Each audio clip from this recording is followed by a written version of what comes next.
जल नहीं ढारेले त मानेले न मन। कैसे बाबा समस्या होई घर के तहल। हिया से जाके पूजा कर ली। जल नहीं ढारेला मांगेला फल। कैसे समस्या के हल होई बाबा। नजर डाली भोले बाबा नजर डाली। नजर डाली भोले बाबा नजर डाली। हमर बने घरे वाली पियर फराक वाली न। त हमर बने घर वाली पियर फराक वाली। नजर डाली भोले बाबा नजर डाली। सुन ले बाबा जी हमारे अर्जी।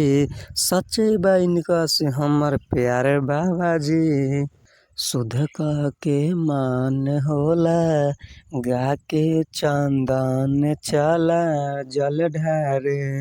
शुद्ध कह के मान होला गा के चंदन चला जल ढारे। शिव के भगत बना नदी कते होई नदिया बारे के परी। त भेजी न ए बोले बाबा भेजी न खाली। हमर बने घर वाली पियर फराक वाली। त हमर बने घर वाली पियर फराक वाली न।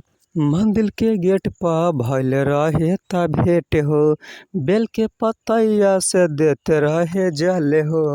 संगहि सहेली के संगे होई उमंग जल ढारी करम। मनी से पेरेंस निखिल तोहरे खातिर अबरी हम सोमारी करम। रखी मुँह के लाली भोले बाबा रखी मुँह के लाली।